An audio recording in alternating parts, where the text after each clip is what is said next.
ठीक आहे तुम्ही आला स्टार्टिंगला हो या सावकाश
प्रस्तुत प्राप्त प्रसंगी प्राप्त स्थळी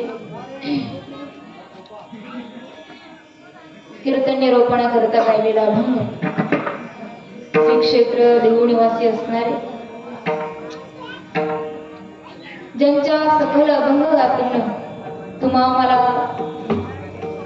पवित्र आणि निर्मळ आणि स्वच्छ केलं अशी असणारी जगद्गुरु तुकोबरांची अभंग गाते. त्या अभंग गातेतला 4 चरणाचा उत्कृष्ट असा नामाचं महत्व सांगणारा आजचा अभंग आहे. विठ्ठला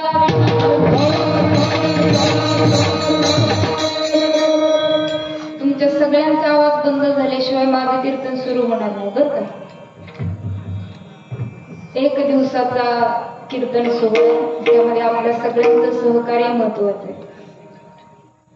म्हटलं तर माझी सर्वांना विनंती आहे, जे वर बसलेले उभा राहिलेले त्यांनी खाली येऊन बसा.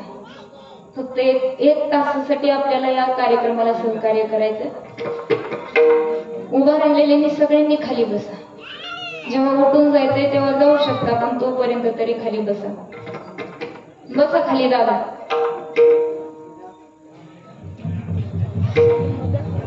या पुढे या. अभंग श्री संत श्रेष्ठ जगद्गुरु तुकोबर यांचा अभंगाचा सरळ साधा सोपा अर्थ असा आहे, कुणीच आवाज न करता पुढे येऊन बसायचं बरं का.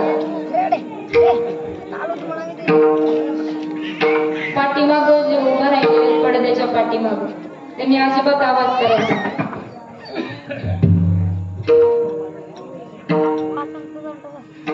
अभंग श्री संत श्रेष्ठ जगद्गुरु तुकोबर यांचा अभंगाचा सरळ साधा सोपा अर्थ असा आहे, सदा नाम घोष करू हरिकथा.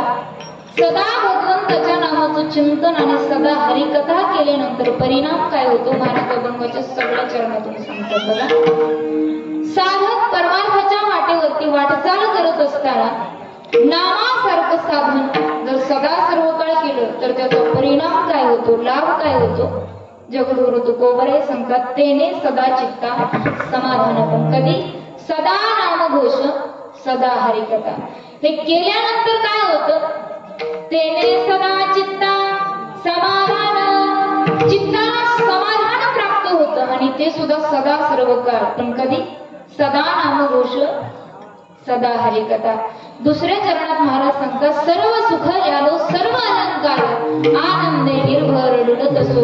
आम्ही सगळे अलंकार घातले, ते अलंकार साधे सुधे नव्हते महाराज. मग सर्व सुख यालो सर्व सुखाचा अलंकार आम्ही घातला आणि परिणाम असा झाला की आम्ही सदा सर्व काळ आनंदाने डुलतोय, नाचतोय.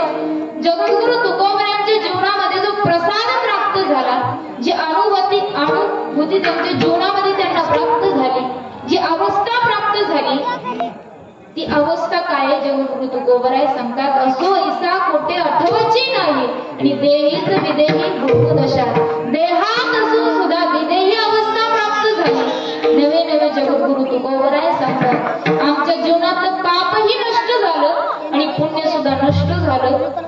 तुका म्हणे आम्ही झालो अग्निरूपण लागू नेती पाप पुण्य अंगार. जसं एखादा वाळलेल्या गवताचा ढीग असावा आणि त्या ढिगाला आपण काडी पेटीने काडी लावावी आणि ते गवत असं अग्निरूप होऊन जावं, तसं जगद्गुरु तुकोबराय सांगतात, आम्ही या नामरूप अग्नीमध्ये एक रूप झालो आणि त्यामध्ये आमचं सगळं पाप धुवून गेलं. हा परिणाम सदा नामघोषाचा आणि सदा हरिकीर्तनाच्या अभंगाचा सरळ अर्थ. विठाला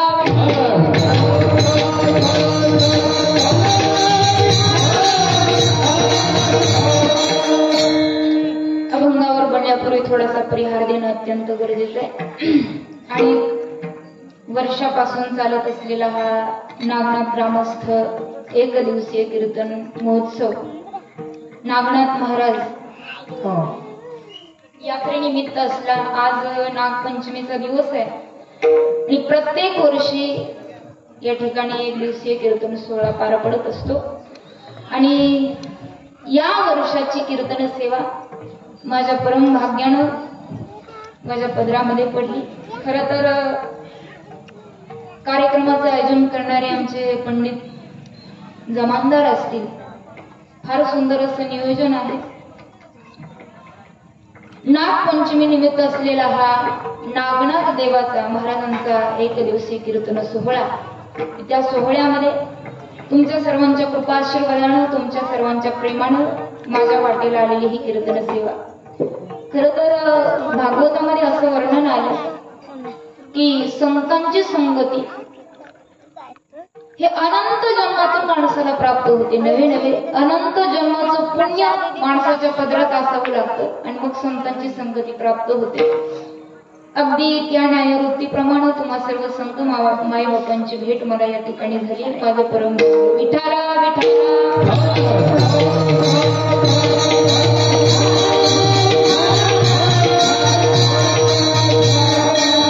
1964 सालापासून हे नागनाथाचं मंदिर आहे. आणि अगदी जागृत देवस्थान आहे. आपण सर्वजण जाणता, जास्त माहिती देण्याची गरज नाही. 20 वर्षापूर्वी आजच्या दिवशी प्रत्यक्ष नागनाथांचं दर्शन सर्वांना त्याची अनुभूती आहे, सर्वांना त्याचा अनुभव आहे. अत्यंत सुंदर असं मंदिर आहे. त्या मंदिरात गेल्यानंतर मला एक अनुभव आला. अंतःकरणामध्ये अशी जाणीव निर्माण झाली की आमच्या शास्त्रामध्ये मंदिर शब्दाची व्याख्या सांगितली. म म्हणजे मंगलता, दी म्हणजे दिव्यता आणि र म्हणजे रम्यता. जिथं मंगलता नांदते, जिथं दिव्यता नांदते आणि जिथं रम्यता असते, या तिन्हीचा त्रिवेणी संगम जिथं होतो ना, त्याला मंदिर असं म्हणतात. त्या मंदिरामध्ये गेल्यानंतर ही अनुभूती आम्हाला अनुभवायला मिळाली. विठ्ठला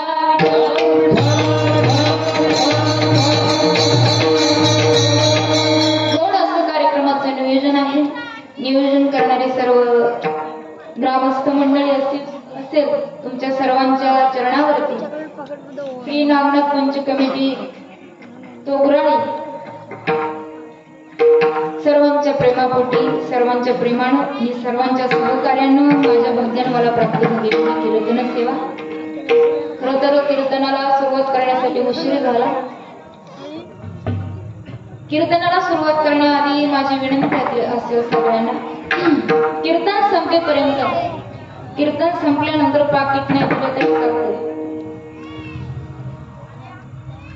बर का, पण कीर्तन संपेपर्यंत एक गोष्ट तुमची मला द्या. इथं बसलेल्याने कुणीच आवाज करायचा.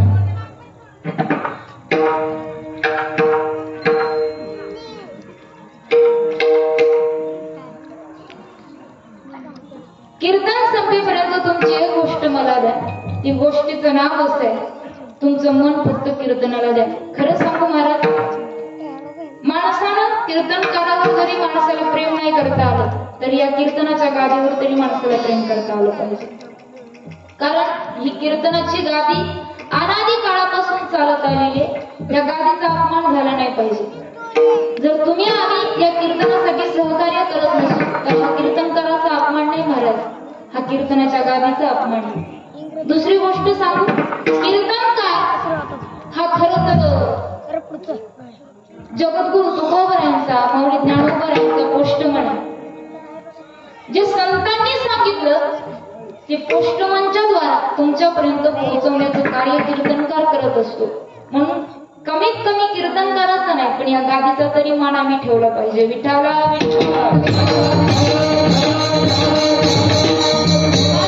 बसलेली सगळी मंडळी ज्ञानगंगा आहे याची मला पूर्ण जाणीव आहे आणि त्या न्यायवृत्तीप्रमाणे तुमच्या समोर अभंगाचा भावार्थ मांडण्याचा प्रयत्न करते. अभंग श्री संत श्रेष्ठ जगद्गुरु तुकोबरायांचं फार सुंदर असं नियोजन झालं. आल्यानंतर आमचे पंडित शंकर जमदार असतील त्यांच्या घरी भोजनाचा कार्यक्रम झाला. अगदी निष्ठावंत वारकऱ्यांची सेवा कशी करावी हे महाराजांच्या घरी गेल्यानंतर आम्हाला समजलं. अगदी साधा आणि सरळ माणूस आहे, शुद्ध अंतःकरणाचा. हे सुंदर असं नियोजन त्यांच्या माध्यमातून तुम्हा सर्व ग्रामस्थ मंडळाच्या नियोजनातून होत आहे. हे खरं तर तुमचं आमचं सर्वांचं मोठं भाग्य. आणि खरं सांगू महाराज, कीर्तनाच्या शेवटी सांगण्यापेक्षा पहिल्यांदा सांगते, मला असं वाटतंय शास्त्रामध्ये काही वाक्य सांगितली. एक जणांनी क्रांती केली तर त्याला वेडा म्हणतात, एक जणांनी जर का आवाज उठवला ना तर त्याला वेडा म्हणतात. बघा तुम्ही, गावात जर एखाद्या माणसाने ओरडायला सुरुवात केली तर माणसं म्हणतात तो वेडा आहे, त्याला काय कळतंय. एक जणांनी आवाज उठवला तर त्याला वेडा म्हणतात. 10 जणांनी मिळून आवाज उठवला ना तर त्याला गोंधळ म्हणतात. 100 जणांनी मिळून आवाज उठवला तर त्याला दंगल म्हणतात. पण 1000 जणांनी मिळून आवाज उठवला तर त्याला क्रांती म्हणतात. मला इथं आल्यानंतर ही गोष्ट समजली की या गावामध्ये किती लोकसंख्या दादा? 1600. 100% मधले 75% लोक हे मांसाहार करतात. खरं सांगू तुम्हाला, माझ्या समोर बसलेली ही मला वाटतंय नाही म्हटलं तरी 30-35 पोरं आहेत, लहान पोरं आहेत. या गावामध्ये वर्षातून एक सप्ताह होत, एक कीर्तन होतं ना. मला असं वाटतंय इतकी तरुण मंडळी इकडच्या बाजूला उभे, इकडं उभे बसलेली 100%पैकी 50% म्हणण्यापेक्षा 70% ही तरुण मंडळी इथं बसलेली. त्या तरुण पोरांनी जर का क्रांती केली ना महाराज, तर या गावामध्ये 1 दिवसाचं कीर्तन नाही तर 7 दिवसाचा सप्ताह सुद्धा होऊ शकतो. आणि भगवान नागराजांच्या चरणावरती माझी प्रार्थना असेल की पुढच्या वर्षी 7 दिवसाचा नाही सप्ताह करता आला तरी 4 दिवसाचा तरी सप्ताह आपण सर्वजण करू शकतो. विचार करा महाराज, हे समोर बसलेली लहान लहान लेकरं उद्या पुढच्या कीर्तनाला, पुढच्या वर्षीच्या कीर्तनाला ही सगळी तुमचीच लेकरं आहेत. या पोरांच्या गळ्यामध्ये, सगळ्यांच्या गळ्यामध्ये जर माळ आली, सगळ्यांच्या गळ्यामध्ये टाळ आला आणि पांढरे धोतर घालून, नेहरू शर्ट घालून जर पोरं इथं कीर्तनाला उभा राहिली, तर माय बापाच्या अंतकरणामध्ये नाही तर खऱ्या अर्थाने या मंदिराचं सार्थक झालं असं म्हणायला काय हरकत नाही. आपली लेकरं कमीत कमी गळ्यात टाळ घेऊन या कीर्तनाच्या रांगेमध्ये उभा राहिली पाहिजेत, या कीर्तनाच्या परंपरेमध्ये उभा राहिली पाहिजेत. याची दक्षता प्रत्येक गावात तरुणानं घेणं अत्यंत गरजेचं आहे. विठाला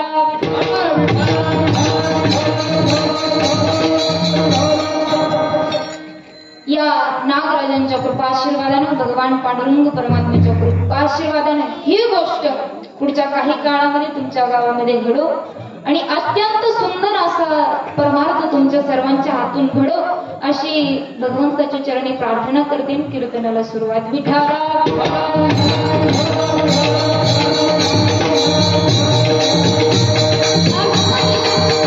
अभंग श्री संत श्रेष्ठ जगद्गुरु तुकोबरायांचे या अभंगातून तुकोबराय काय सांगतात? समोर बसलेल्या प्रत्येक माणसाला माझा प्रश्न आहे,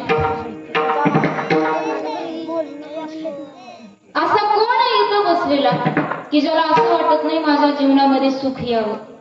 हात वर करा. कुणाला वाटत नाही हो माझ्या जीवनामध्ये सुख यावं, दुःख आलं नाही पाहिजे? कुणालाच असं वाटत नाही माझ्या जीवनामध्ये दुःख आलं पाहिजे? प्रत्येकाला वाटतं सुख आलं पाहिजे, वाटते ना? पण त्या सुखामध्ये सुद्धा प्रकार आहेत महाराज. तुमच्या शास्त्रामध्ये सुखाचे 3 प्रकार सांगितले. त्यामध्ये पहिलं सुख सांगितलं विषय सुख, दुसरं सुख सांगितलं ब्रह्मसुख आणि तिसरं सुख सांगितलं प्रेम सुख, भक्ती सुख. सुखाचे 3 प्रकार सांगितले. एक विषय सुख, 2 ब्रह्मसुख आणि तिसरं प्रेम सुख. विषय सुखाची अपेक्षा जगामध्ये जगणाऱ्या प्रत्येक माणसाला आहे, जीवाला आहे. विषय ओढे भरले जीव. जगामध्ये प्रत्येक माणसाला विषय सुखाची अपेक्षा आहे महाराज.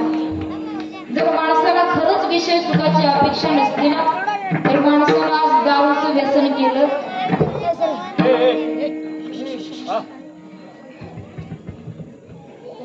माणसाला जर का विषय सुखाची अपेक्षा नसती तर माणसानं दारूचं व्यसन केलं, बोला, केलं नसतं.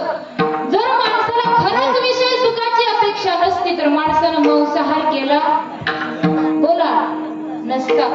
जर खरंच माणसाला विषय सुखाची अपेक्षा नसती तर आज समाजामध्ये बलात्कार झाला नसता.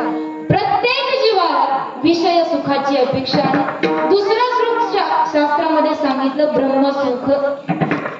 त्या ब्रह्मसुखाची अपेक्षा आमच्या संतांना आहे, मुमुक्षुला आहे, ज्याला देव भेटण्याची अपेक्षा आहे. आणि तिसरं सुख सांगितलं प्रेम सुख, भक्ती सुख ज्याचं नाव आहे. ते तिसरं सुख त्याची अपेक्षा कुणाला महाराज? त्याची अपेक्षा देवाला. तुम्ही म्हणाल महाराज विषय सुखाची अपेक्षा जीवाला आहे, हे आम्हाला मान्य आहे. ब्रह्मसुखाची अपेक्षा मुमुक्षुला आहे, हे सुद्धा आम्हाला मान्य आहे. पण प्रेम सुखाची अपेक्षा देवाला असावी हे जरा आम्हाला पटत नाही. का सांगू? एकीकडे जगद्गुरु तुकोबराय सांगतात, सुख रूपायचा तुझा कोण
माझा पांडुरंगा सारी खातो देवासारखा सुखरूप या जगात कोणच नाही महाराज.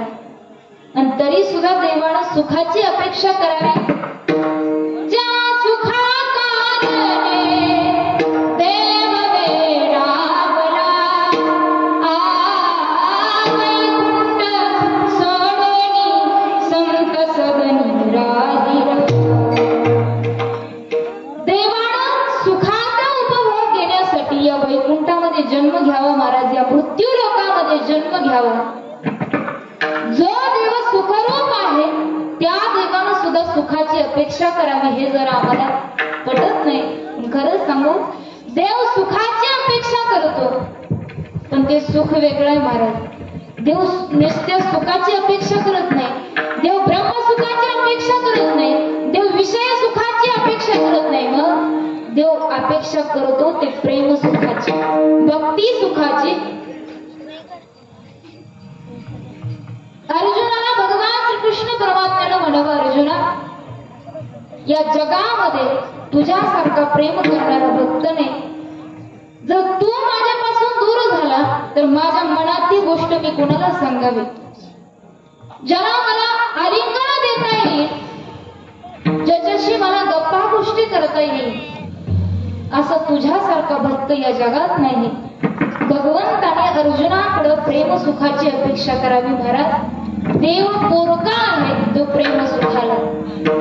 देव सुखरूप आहे पण देव सुद्धा प्रेम सुखाची अपेक्षा करतो.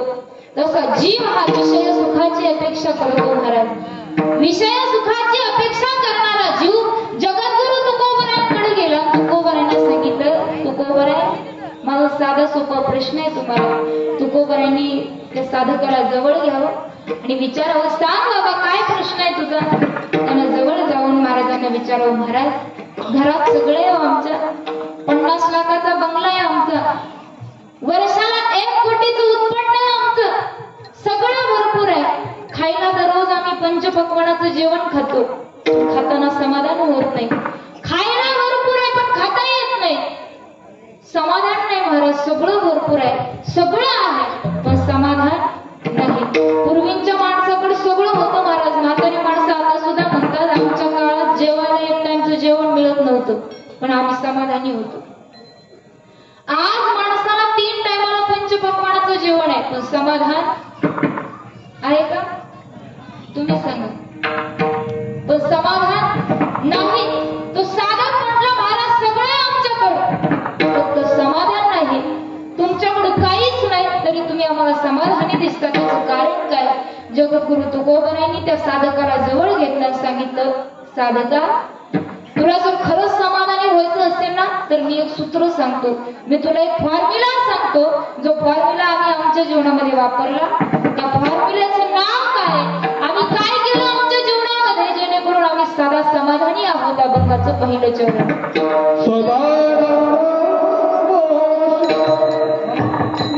सदा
भगवंताचं नामचिंतन साधक म्हटलं महाराज. साधन तर फार सोपं सांगितलं, फक्त राम राम म्हणायचं, फक्त विठ्ठल विठ्ठल म्हणायचं, फक्त कृष्ण कृष्ण म्हणायचं. साधन फार सोपं सांगितलं, पण एक अडचण आहे म्हटलं. महाराज म्हणले काय अडचण आहे? ते सदा सदा जे तुम्ही म्हणताय ना ते आम्हाला जमणार नाही. सदा नाम घोष, आमच्या पाठीमागं लेकरं बाळ आहेत, आमच्या पाठीमागं संसार आहे, ते सदा नाम चिंतन करायला आम्हाला काही जमणार नाही. महाराज म्हटले जमणार नाही ना, मग एक कर, फक्त एकदाच राम म्हण. जसं अजामिळाने एकदाच राम म्हटलं उद्धार झाला ना, तसं तुझा सुद्धा उद्धार होईल. एकदाच राम म्हणायचं. कधी? फक्त अंतकाळामध्ये. ज्याच्या मुखामध्ये अंतकाळात नाम येतं त्याला समाधान प्राप्त झाल्याशिवाय, मोक्ष प्राप्त झाल्याशिवाय नाही. अंतकाळी ज्याच्या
प्राप्त झाल्याशिवाय राहत नाही. महाराज म्हटले तुला सदा सर्व काय देवाचं नामचिंतन करणं होत नाही ना, मग एकदाच नाम घे.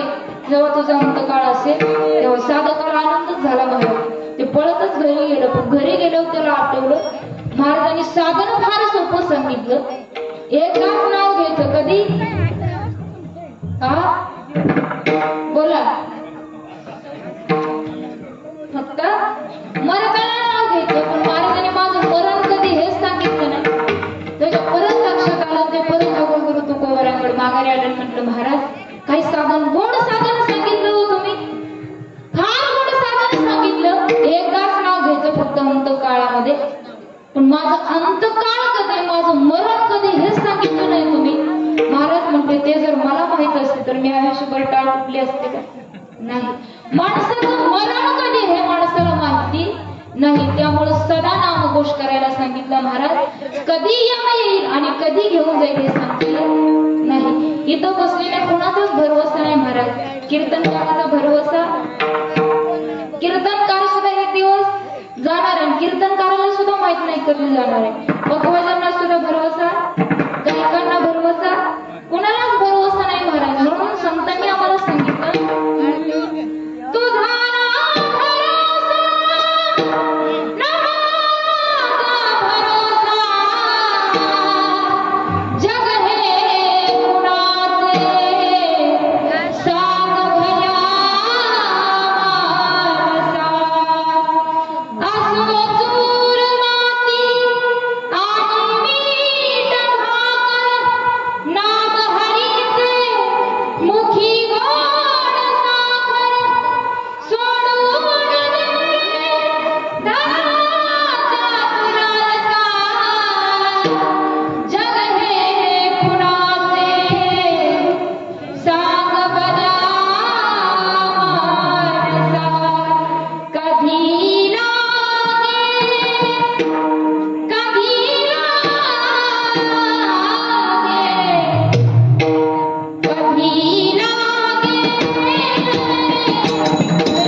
महाराज म्हणताना विको देत जा बरं का दादा.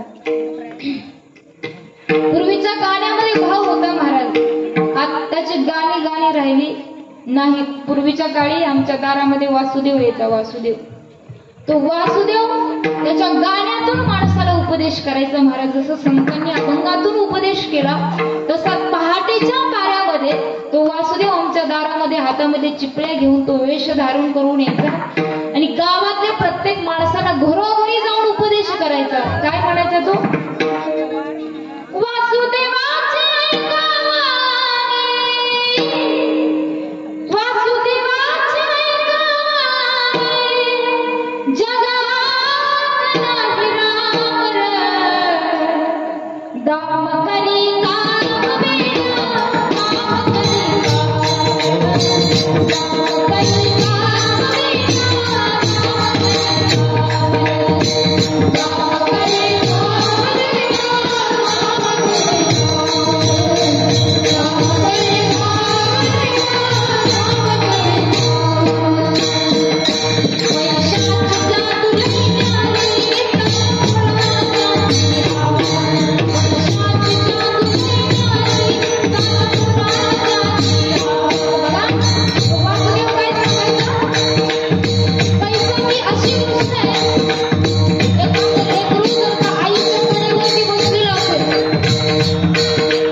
गाण्यामध्ये माणसाचं मरण कधी आहे हे सांगता येत नाही म्हणून जगद्गुरु तुकोबर यांनी सांगितलं सदा नामघोष सदा हरिकथा. मरण कधी हे सांगता येत नाही म्हणून माणसानं सदा सर्व काळ नामाचं चिंतन केलं पाहिजे. ते जर का केलं तर समाधान प्राप्त झाल्याशिवाय राहत नाही. तुकोबरांना त्या साधकाने विचारलं, महाराज आणखी काय परिणाम झाला तुमच्या जीवनामध्ये नामचिंतनाचा? महाराज अभंगाच्या दुसऱ्या चरणात सर्व सुखाले आले. Oh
डोलत असो आम्ही सगळं सुख प्राप्त करून घेतले नवे नवे सर्व अलंकार सगळे अलंकार आम्ही घातले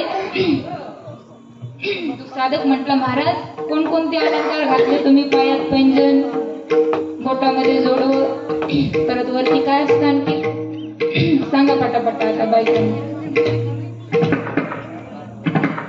तोगराईच्या बायांना सांगा अलंकाराची नावं एक एक प्रत्येकाने तो साधक म्हटला महाराज कोणते अलंकार घातले तुम्ही आता आजच पंचमी झाली महाराज नागपंचमी बायकांचं कसं असतं प्रत्येक सण एखादा सण आला ना सण तोगराळीच्या बायानं माझ्याकडे लक्ष द्या ज्या कोणी असतील सण आला की बायकांचं एक नवऱ्याच्या मागे उठकान असतं 5 तोळ्याची नथ जरी घरात असली ना तर मला 6 तोळ्याची पाहिजे तोळ्याची असते का ग्रॅमची ग्रॅमची असते ना 2 ग्रॅमची नथ घरात असली तर 5 ग्रॅमची प्रत्येक सणाला काही ना काही पाहिजे असतं बाय अशी ती एक तोगराळी मधली सरपंचाची आहेत काही तर सरपंचाच्या हा गावातल्या पाटलीनबाई सण आला पंचमी आणि नवऱ्याच्या मागे उठकान लावलं मला काय करायचे नथ करायचे नथ सगळे दागिने आहेत आता पाटली नाही गावची सगळे श्रीमंत पाटली सगळे दागिने घरामध्ये पण मला 5 ग्रॅमची नथ करायचे आता घरामध्ये फक्त 2च ग्रॅमचे नवऱ्याच्या मागे उठकान लावलं नवऱ्यानं 5 ग्रॅमची नथ आणून दिली नथ घातली बाईनं नवरा म्हटला अगं 5 ग्रॅमची नथ आणाय काय नाही पण तुझं नाक काही मशीन पाय दिल्यासारखं एवढं एवढंस तुझं नाक आणि 5 ग्रॅमची नथ घातली कशी दिसेल बरं तुझ्या नाकाला तरी शोधली पाहिजे 5 ग्रॅमची नथ म्हणजे तुम्हाला काय करायचं माझ्या नाकानं तुम्ही आणून द्या त्यानं दिली आणून 5 ग्रॅमची नथ नागपंचमीच्या आदल्या दिवशी नथ घालायची आरशात पुढे उभा राहायची आणि नाक फुगू फुगू बघायची मला नथ कशी दिसते मग नवऱ्याला विचार का कधी कशी दिसायला लागली मला नथ म्हणजे आज अख्ख्या तोगराळी तुझ्यासारखी बाईच दिसत नाही इतकी गोड तुला नथ दिसायला लागली तिला आनंद व्हायचा महाराज दिवसभर नथ घातली आणि नथ घालून 4 किलो साखरेचा बायानं चहा पाजला कधी गावात कपरचे चहा द्यायचं तिला माहिती नव्हतं त्या दिवशी 4 किलो साखर संपली गावातल्या सगळ्या बायका गोळा केल्या तुळसा अक्का गोदा अक्का राधा अक्का लक्ष्मी अक्का सगळ्यांना गोळा केलं आणि सगळ्यांना चहा पाजायची चहा पिऊन झालं की विचारायची का हो तुळसा अक्का कशी दिसायला लागली मला नथ माय अख्ख्या तोगराळी तुझ्यासारखी बाई दिसत नाही आणि चहा पिऊन झाला की म्हणायचं काय भुताडावणी दिसायला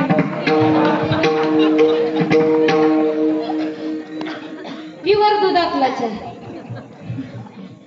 बाया तोंडावर कौतुक करायच्या आणि चहा पिऊन झालं की पाठीमागे जाऊन बसायला कसली नथ दिसायला लागली नाक एवढं एवढंस आणि नथ केवढी मोठी दिवसभर नथ घालण्याचा मिरवण्याचा कार्यक्रम नवरा म्हटला नवऱ्याला सारखं म्हणायचं तुम्हाला चहा करू का पोहे करू का काय काय ती म्हटलं काय करू नको फक्त आधी नथ काढून ठेवू तुझं नाक उद्यापर्यंत लायचं नाही संध्याकाळी नथ काढली दुसऱ्या दिवशी उठली सुंदर असं स्नान केलं सुंदर अशी साडी घातली सगळे अलंकार घातले काय काय अलंकार घातले हो पुतळ्या आडवऱ्याला साखळ्या पैंजण कमरेला कमरपटा पुतळ्या आडवऱ्याला साखळ्या पैंजण कमरेला कमरपटा नगात नत घालून जरा घाट माट करुणी नगात नत घालून जरा घाट माट करुणी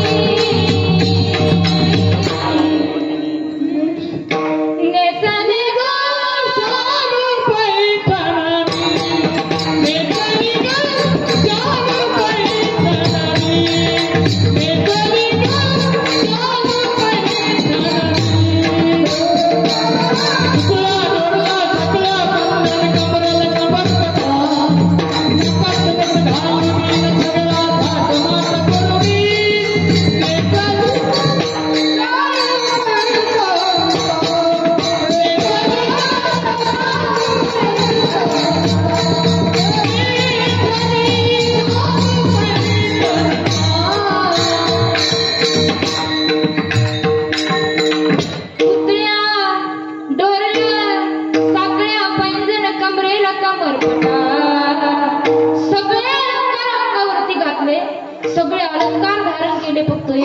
घातली नव्हती, नथ घातली नव्हती. काल दिवसभर नथ नाकात मिरवली, संध्याकाळी कशात टाकली याच्यात लक्षात आलं नाही. दुसऱ्या दिवशी सकाळी उठली, सगळं घातलं, नथ घातली नाही. सकाळपासून नथ उडवण्याचा कार्यक्रम, पण नथ काय सापडत नव्हती. सगळ्या बायका सगळ्या ताट सजवलं, सगळ्या बायका नागोबाच्या मंदिरामध्ये गाणी म्हणायला, झोका खेळायला जायच्या आणि जाताना हिला हटकायच्या. का ग राधा हक्का येत नाही का आज मंदिरात? हिचा सकाळी चेहरा फुलासारखा फुललेला होता, आता चेहऱ्यावर 12च वाजले, 12 वाजता. बायका म्हणायच्या का ग राधा हक्का येत नाही का नागोबाच्या मंदिरात? ती म्हणते वा पुढे येते माग. ती लागली ना रडायला. सगळ्या बायका पुढे निघून गेल्या. ही इकडून नथ शोध, तिकडून नथ शोध, नथ शोधायचा कार्यक्रम चाललेला. तितक्यात तिचा नवरा आला आणि म्हटलं का ग गेली नाही का मंदिरात पूजेसाठी? म्हणजे जाणारच होते. तुम्हाला मग का गेली नाही? काल तुम्ही आणली होती. गावाला आम्हाला काय आणली होती? नथ आणली होती 5 ग्रॅमचे. हा म्हटला मग काय झालं? हरवली माझ्याकडून. तो म्हटला असं सणासुदीच्या दिवशी बायांनी रडणं चांगलं नाही. 5 ग्रॅमची गेली ना, 2 ग्रॅमची घालून जा. ती म्हणली नाही म्हणून 5 ग्रॅमची घालायची होती. तो म्हणला कशासाठी 5 ग्रॅमची? सेल्फी काढायची होती. तो म्हटला आजच्या दिवस का घालून 2 ग्रॅमची, नाही तर थांब म्हटला मी गावात जातो, दुसरी नथ करून आणतो. पण सोनाराला फोन लावला. तो म्हटला या दुकानात तुम्हाला 5 ग्रॅमची घालून देतो. जसा फोन लावला तसा हिचा चेहरा जरा सुकलेला टवटवीत व्हायला लागला. ती म्हणली आणताना तुम्ही जाऊन. तो म्हणला काय काळजी करू नको, आत्ता जातो लगेच घेऊन येतो. म्हटले थांबा तुम्हाला आधी चहा करते, चहा प्या मग जा आणायला. चहा करण्यासाठी हिनं गॅस खाली घेतला. गॅसवरती पातेलं ठेवलं, पाणी टाकलं, चहा पावडर टाकली, साखरेचा डबा साखर टाकण्यासाठी खाली घेतला. साखरेच्या डब्याचं टोपण काढलं, हात आतमध्ये हात घातला. जसं साखरेच्या डब्याचं टोपण काढलं ना, हातानं मुठीनं साखर घ्यायला लागली, तुझ्या हातातच नव्हता. मोठ्यानं वरली पप्याचा बाप. मला वाटलं शिंदीला चिटकली का काय. काय झालं? काय नाही म्हणली नथ सापडली, उड्याच मारायला लागली. व्यवहारात ना एकाना दागिना घातल्यानंतर किंवा सापडल्यानंतर जसा आम्हाला आनंद होतो, तुकोबरांनी हे अलंकार घातले का? नाही. सिद्धांत लक्षात घ्या, व्यवहारातले अलंकार घातले तरी आम्हाला आनंद होतो. जगद्गुरु तुकोबरा म्हटले आम्ही हे अलंकार नाही घातले. मग भक्ती, ज्ञान आणि वैराग्य हे 3 अलंकार घातले आणि ज्या वेळेला काम, क्रोध आणि लोभ हे 3 अलंकार गळून पडले आणि परिणाम असा झाला आनंदे निर्भर.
अवघी आनंदाची सृष्टी झाली. जगद्गुरु तुकोबरांनी 3 अलंकार घातले महाराज. एक म्हणजे भक्ती, ज्ञान आणि वैराग्य हे 3 अलंकार घातले आणि काम, क्रोध, लोभ हे 3ही क्रोध विकार जळून खाक झाले, गळून पडले आणि सगळी सृष्टी आनंदाची झाली. महाराज आणखी काय परिणाम घडला तुमच्या जीवनामध्ये? खरं सांगू, कुणी म्हणावं आनंदी निर्भर ढुलत असो, कुणी म्हणावं सर्व सुखाले आलो, ज्या साधकानं आयुष्यभर अखंड भगवंताचं नामचिंतन करावं आणि अंत काळामध्ये ज्याला देव भेटावा त्यानं मनावर सर्व सुख आलो. राजस्थानमध्ये मीराबाई नावाच्या महान संत होऊन गेले. त्यांचं नाव आहे मीराबाई. ज्यांनी अखंड भगवंताचं नामचिंतन करावं, हातामध्ये चिपण्या घ्यावा, गळ्यामध्ये टाळ घालावा, विना घ्यावा आणि भगवंताच्या नामामध्ये इतकं दंग व्हावं महाराज, इतकं दंग व्हावं. तुम्ही आम्ही नाचतो संसारामध्ये, पण मीराबाई नाचल्या भगवंतासाठी. नाचूंगी नाचूंगी नाचूंगी नाचूंगी नाचूंगी नाचूंगी नाचूंगी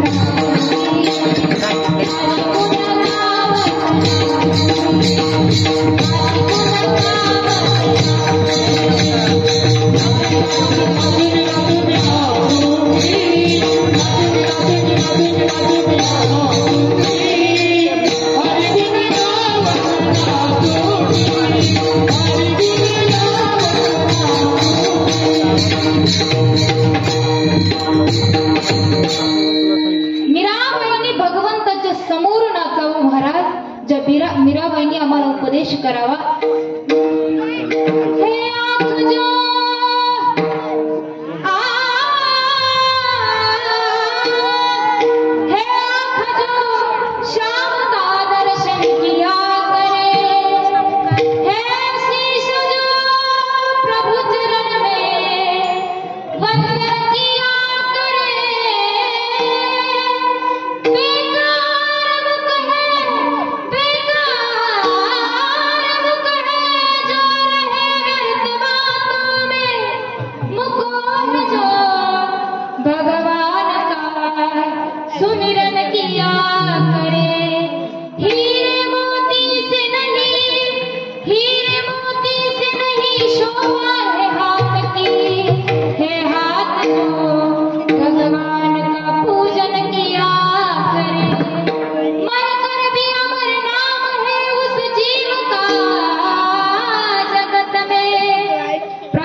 द्यावा आणि त्या विषाचं सुद्धा अमृत व्हावं हा परिणाम मीराबाईंच्या जीवनामध्ये घडावा.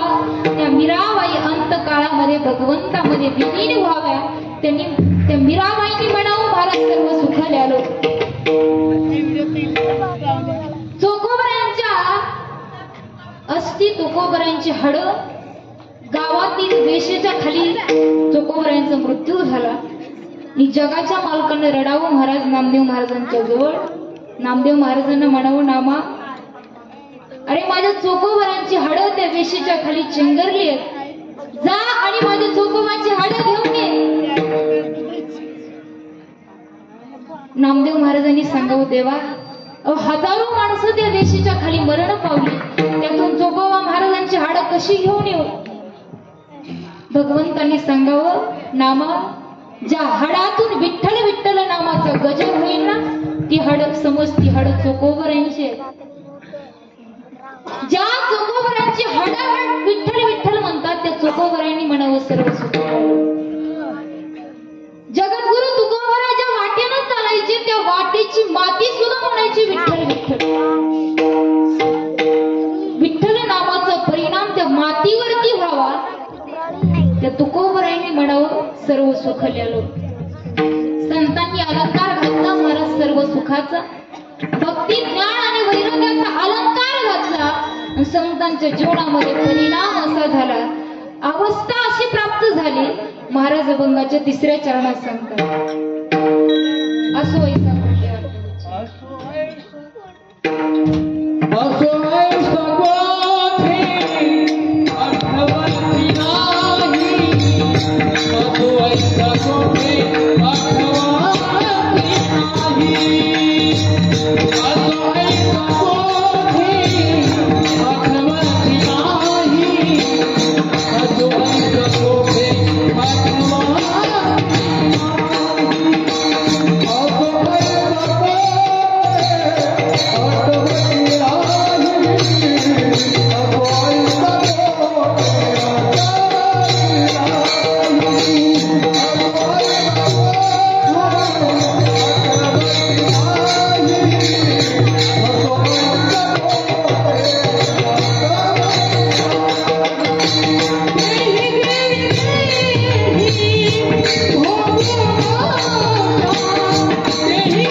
देहात असून सुद्धा विदेही अवस्था प्राप्त झाली. महाराज संत कुठे आहेत, काय करतात हे त्यांना भान राहिलं नाही, इतके नावामध्ये विलीन झाले. पुढे जाऊन सांगू, नामदेव महाराजांचं कीर्तन वाळवंटामध्ये चालू असावं आणि जगाच्या मालकाने नामदेव महाराजांच्या कीर्तनामध्ये इतकं नाचावं महाराज, इतकं नाचावं की देवाला सुद्धा भान राहिलं नाही आपण कुठं नाचतो, आपण काय करतो.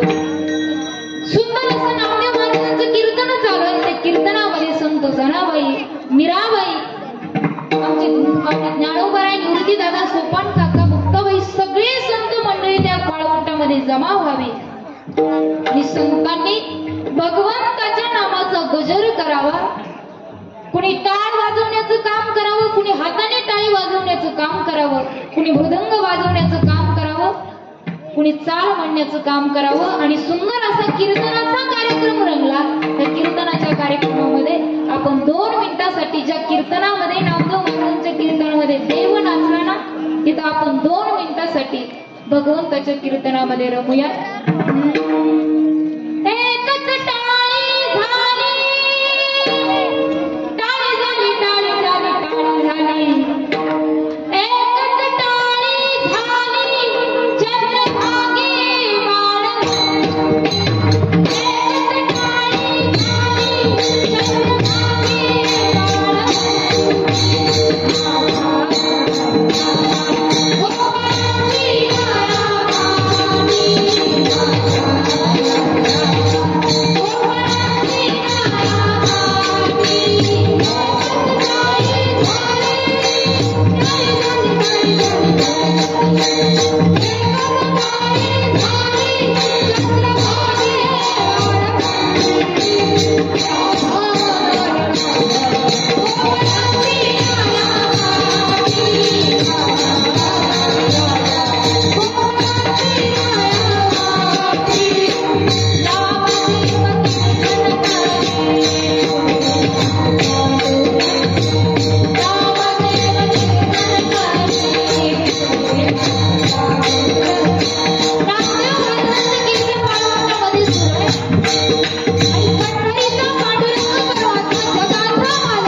कुणालाच सांगत नाही, तुम्हाला सांगते बरं का.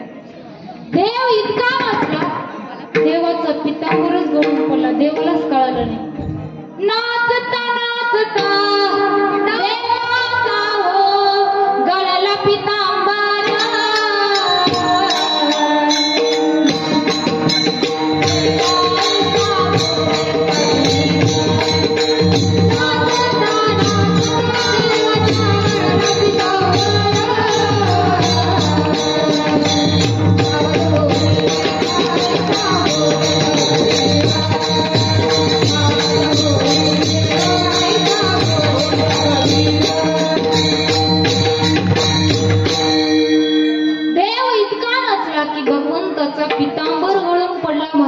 इतका देह भान विसरून देव नाचला, असो ऐसा कोठे आठवायची नाही देही विदेही बहुदशा. तुकोबराय म्हटले ते नामचिंतन, तो सदा नामघोष आम्ही आमच्या जीवनामध्ये केला, ते नाम आम्ही आमच्या जीवनामध्ये घेतलं. परिणाम असा झाला की आम्ही कुठे आहोत, काय करतो याचं भान आम्हाला राहिलं नाही. जगद्गुरु तुकोबराय सांगतात त्या नामरूप अग्नीमध्ये आम्ही एकरूप झालो आणि आमचं सगळं पाप आणि पुण्य धुवून गेलं. अभंगाचं शेवटचं चरण.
माझ्या शब्दामध्ये तुमच्या सर्वांच्या समोर मांडण्याचा प्रयत्न केला. खरं तर अभंग हा सोडवता येत नाही महाराज. परमपूज्य गुरुवर्य श्रीपाद बडंगे शास्त्री महाराज म्हणायचे, अभंग सुटला असं कधी म्हणायचं, ज्या वेळेला कीर्तनकाराचं कीर्तन करत करत असताना देह पडला, कीर्तन करता करता जेव्हा देह पडतो तेव्हा म्हणायचा अभंग सुटला. या अभंगातून जगद्गुरु तुकोबरांना काय सांगायचं हे त्यांनाच माहिती. तुकोबरांना काय सांगायचं हे जर आम्हाला कळवून घ्यायचं असेल तर आम्हाला तुकोबराय व्हावं लागेल आणि आम्हाला तुकोबराय होता येत नाही.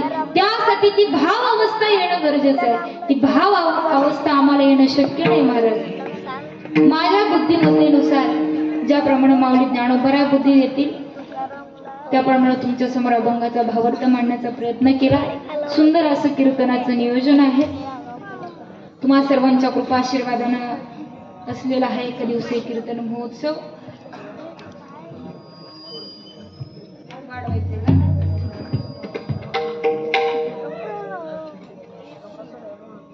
सुंदर असं कार्यक्रमाचं नियोजन आहे. सुंदर असा नागराज महाराजांचा दरबार आहे. खरं तर कसं आहे महाराज, मी तुम्हाला कीर्तनाच्या सुरुवातीला बोलून गेले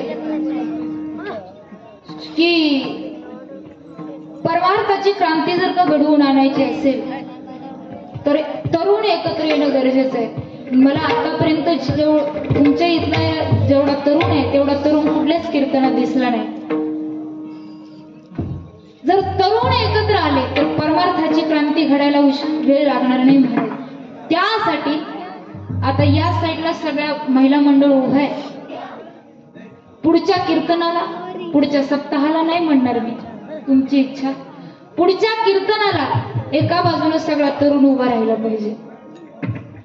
मी असो नाही तर नसो, पण पुढच्या कीर्तनाला एका बाजूला सगळे तरुण वारकरी उभे राहिले पाहिजेत. आपण सर्वांनी महादेवाच्या चरणी, नागराजांच्या चरणी प्रार्थना केली पाहिजे. सगळ्यांनी प्रतिज्ञा केली पाहिजे, आपलं शरीर, आपलं वय आणि आपली संपत्ती ही परमार्थासाठी खर्च झाली पाहिजे. महाराज, आम्ही जगलो किती वर्ष, यापेक्षा आम्ही जगून काय केलं याला फार महत्व आहे. आमची वयाची 60-60 वर्ष निघून गेली तरी आम्हाला परमार्थ कळत नाही. आमच्या वयानं 70 गाठली तरी आम्हाला धर्म कळत नाही, तरी आम्हाला देव कळत नाही. महाराज, खरा धर्म कळवून घ्यायचा असेल, खरा देव कळवून घ्यायचा असेल तर आम्हाला ज्ञानोबाराय, तुकोबाराय काढायला पाहिजे. जाता जाता एक उदाहरण तुमच्या समोर ठेवून जाईल. एका गावामध्ये एक संत महात्मा आले, एक महापुरुष आले. त्या महापुरुषां इतकी महती, त्यांची इतकी महती की गावातल्या प्रत्येक माणसाला वाटायचं हे महाराज आपल्या गावात आले पाहिजे, आपल्या घरी आले पाहिजेत चहा पाण्यासाठी. महाराजांच्या समोर रांगच्या रांग लागली. महाराज, चला ना आमच्या घरी चहा पाण्याला, चला ना आमच्या घरी तुमचे पाय लागू द्या. महाराज म्हटले, तुमच्या सगळ्यांच्या घरी येणं मला शक्य नाही, पण हा घरी येईन, पण घरी येण्याआधी माझा प्रत्येकाला प्रश्न आहे. त्या प्रश्नाचं उत्तर खरं खरं कोण देईल ना त्याच्या घरी मी चहा पाण्याला येईन. महाराजांच्या समोर अशी मोठीच्या मोठी रांग लागली. महाराजांनी सगळ्यांना कॉमन प्रश्न विचारायला सुरुवात केली. महाराजांनी प्रश्न विचारला, प्रत्येकानं आपलं खरं खरं वय सांगायचं आणि प्रत्येकानं आपली खरी खरी संपत्ती सांगायची. प्रत्येकाला कॉमन प्रश्न. रांगेत उभा राहिलेल्या प्रत्येक माणसानं उत्तर द्यायला सुरुवात केली. महाराज, खरं सांगतो, माझं खरं खरं वय 60 आहे. माझं वर्षाचं उत्पन्न आहे 2 लाख रुपये. दुसऱ्याने सांगितलं, महाराज, माझं वय 40 आहे. माझं वर्षाचं उत्पन्न आहे 3 लाख. प्रत्येकानं उत्तर द्यायला सुरुवात केली. त्या रांगेमध्ये गावातल्या सरपंचाचा नंबर आला. गावातल्या सरपंचाचा नंबर आला आणि सरपंचाला प्रश्न केला साधू महाराजांनी, सरपंच, काय तुमचं वय आणि काय तुमची संपत्ती सांगा आम्हाला. सरपंचानं उत्तर दिलं, महाराज, खरं सांगतो, माझं खरं खरं वय 25 आहे आणि माझी खरी संपत्ती 25,000 आहे. गावातल्या कडच्या माणसाने अशा कोपरकाळ्या डोचवायला सुरुवात केली. आता सरपंच 25 वयाचा असेल का? सरपंचाचं वय 25 असेल का? आता गावाचा सरपंच आहे, त्याची संपत्ती 25,000 असेल का? नक्कीच नसणार आहे. साधा सोपा विषय. गावातली लोकांनी सरपंचाला बाजूला घेतलं, सांगितलं, सरपंच साहेब, गावाला खोटं बोला तुम्ही, काय हरकत नाही. हे संत महात्मा आहेत, हे साधू महात्मा आहेत, यांना जरी तुम्ही खोटं बोलला ना तर ह्यांना आपोआप कळतं. का खोटं बोलता तुम्ही यांच्याशी? सरपंच साहेब म्हटले, हे बघा, मला कुणी सांगण्याची गरज नाही, मी खोटं बोलतच नाही, मी खरंच बोलतो. सगळ्यांनी सांगितलं, पण सरपंच साहेब ऐकायला तयार नाही. माझं खरं वय 25 आणि माझी खरी संपत्ती 25,000च आहे. सरपंच साहेब परत साधू महात्म्याच्या जवळ आले. महात्मा म्हटले, सरपंच साहेब, का खोटं बोलता हो? तुमची केस पांढरी झाली, वरून कळतंय तुमचं वय कमीत कमी 60 तरी असावं. तुम्ही गावचे सरपंच आहे, तुमची संपत्ती 25,000 नक्कीच नसणार आहे. साधा सोपा विषय, का खोटं बोलता तुम्ही? सरपंच साहेब म्हटले, महाराज, काही करा, तुम्ही माझ्या घरी चहा पाण्याला या अगर न या, पण माझी खरी संपत्ती 25,000 आणि माझं खरं वय 25च आहे. त्या साधू महात्म्याने परत प्रश्न केला, मान्य आम्हाला सरपंच साहेब, तुमचं खरं वय जर तुम्ही 25 म्हणत असाल, खरी संपत्ती जर का 25,000 म्हणत असाल, आम्ही मान्य करतो, पण ते कसं आम्हाला सांगा. सरपंच साहेब म्हटले, त्या सरपंचाने जे उत्तर दिलं ना महात्म्यानं ते अत्यंत मार्मिक होतं, ते घरी घेऊन जा. सरपंच साहेबांनी उत्तर दिलं, साधू महात्मे, तुम्हाला वाटतंय ना माझं वय 60 आहे, असेल माझं वय 60, पण मी खरं सांगतो माझं वय 25 आहे. त्याचं कारण आहे का, माझं वय जरी 60 असलं तर त्या 60 वयातले केवळ 25 वर्षापासून मला देव कळायला लागला, केवळ 25 वर्षापासून मला धर्म कळायला लागला, केवळ 25 वर्षापासून मला देवसेवा देश सेवा कळायला लागली. म्हणून माझं खरं वय 25 आहे. प्रत्येकाने चेक करा आपापलं वय किती. तुमचं वय असेल 70, पण तुम्ही तुमच्या आयुष्यातले किती दिवस परमार्थासाठी वेचले, किती दिवस तुम्ही कीर्तनाला दिले, किती दिवस तुम्ही तुमच्या जीवनामध्ये धर्म ओळखला, धर्मासाठी जगला, देशासाठी जगला, ते तुमचं खरं वय आहे महाराज. सरपंच साहेब म्हटले, माझ्या जीवनातले केवळ 25 वर्ष मी धर्म कार्यासाठी घालवले, तेव्हापासून मला देव कळायला लागला, माझं खरं वय 25 आहे आणि माझी खरी संपत्ती 25,000 का आहे त्याचं कारण सांगतो ऐका. असेल माझ्याकडे कोट्यवधी संपत्ती असेल, कितीही संपत्ती असेल, पण ते सगळ्या संपत्तीमधले केवळ 25,000 मी धर्म कार्यासाठी वापरले, केवळ 25,000 मी देश कार्यासाठी वापरले. माझी खरी संपत्ती 25,000 आणि माझं खरं वय 25च आहे. प्रत्येकाने आपापलं वय आणि आपापली संपत्ती चेक करा. विठाला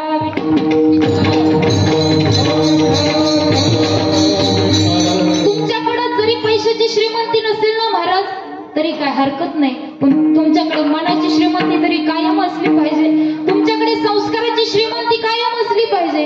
समोर बसलेल्या माता माऊलीने माझ्याकडे लक्ष देऊ नये का, राजमाता जिजाऊंकडे संपत्ती होती महाराज, तुमच्याकडे सुद्धा कमीत कमी तुमच्या तिजोरीत 1 क्विंटल तरी सोनं असलं पाहिजे, नक्की असलं पाहिजे. पण त्या 1 क्विंटल तिजोरीच्या शेजारी कडेनं संस्काराची शिदोरी सुद्धा असली पाहिजे. जर आज राजमाता जिजाऊंकडे संस्काराची शिदोरी नसती तर राजे शिवबा आम्हाला दिसले नसते, स्वराज्य संस्थापन झालं नसतं महाराज, स्वराज्य स्थापना झालं नसतं. राजे शिवबा गडाच्या पायथ्याशी खेळत होते, खेळत असताना 2 भिकारी दारात आले. त्या भिकाऱ्यांनी राजे शिवबांना म्हणावं, शिवबा बाळा भूक लागली, आम्हाला 2 घास अन्न मिळेल का, एखादी भाकरी आम्हाला मिळेल का. शिवाजी राजे लहान बालकांसोबत खेळत होते, वरती गेले ना आई साहेबांना हाक मारली, आई साहेब, आई साहेब. आई साहेबांनी हो दिली, सांगितलं. शिवराजे म्हटले, आई साहेब आपल्या दारात 2 भिकारी आलेत, त्या भिकाऱ्यांना भूक लागली असं म्हणतायत, 2 दिवसापासून उपाशी, त्यांना खाण्यासाठी 2 घास अन्न मिळेल का. मासाहेब जिजाऊ शिवराजांच्या जवळ आल्या, काढ दिशी कानाखाली वाजवली. शिवराजांनी खाली मान घातली. काही मिनिटानंतर शिवराजांनी राजमाता जिजाऊंना विचारलं, मासाहेब दारात भिकारी आले, त्यांना खायला अन्न नाही 2 दिवसापासून, मी तुम्हाला विचारलं भाकरी देऊ का म्हणून, तुम्ही माझ्या कानाखाली मारली, का मारली, त्याचं कारण काय.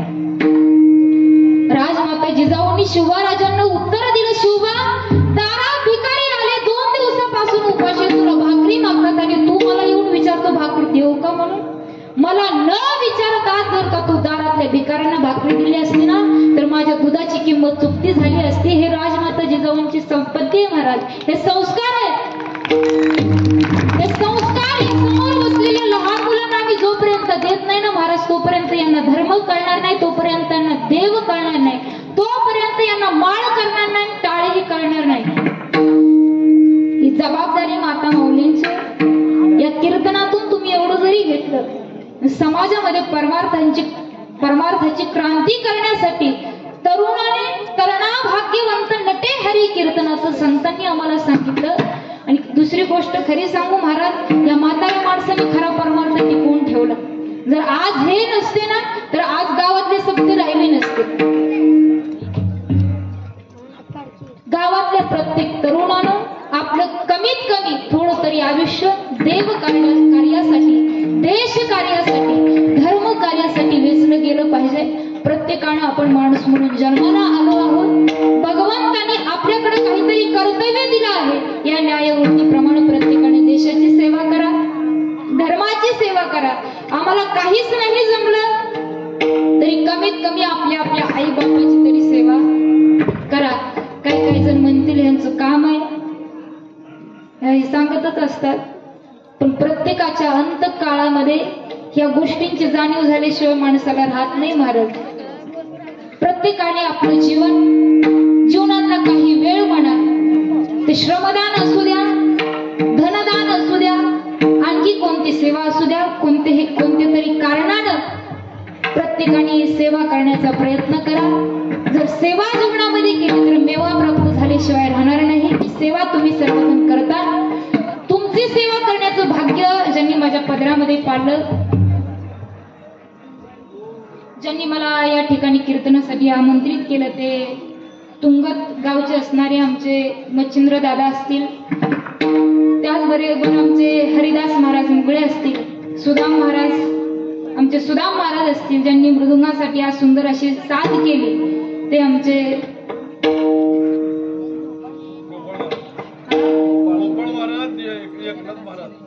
गोपाळ महाराज असतील, एकनाथ महाराज असतील, त्यांच्याही सर्वांच्या चरणावरती, माझ्यासोबत आलेले आमचे नाईक नवरे सर असतील, त्यांच्याही चरणावरती, गायनासाठी सुंदर अशी साथ करणारे आमचे सर्व गायनाचार्य आमचे विठ्ठल महाराज असतील, इकडच्या साथीला असणारे तुमच्या सर्वांचे परिचित असणारे महाराज असतील, विनेकरी बाबा असतील, या बाजूला उभे राहिलेले सगळे टाळकरी असतील, आमच्या कोमलताई असतील, या सर्व महिला मंडळ असेल, सर्व तरुण वर्ग असेल, सर्व ग्रामस्थ मंडळी असेल, तुमच्या सर्वांच्या चरणावरती, नागराजांच्या चरणावरती परत एकदा नतमस्तक होते. ज्यांच्यामुळं आज मी या कीर्तनाच्या गादीवरती उभा आहे, ते आमचे पतिराज असतील, त्यांच्याही चरणावरती, तुम्हा सर्व संत मायबापांच्या चरणावरती जे मागणं संतांनी मागितलं ते मागणं मागूया. विठोबा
सर्व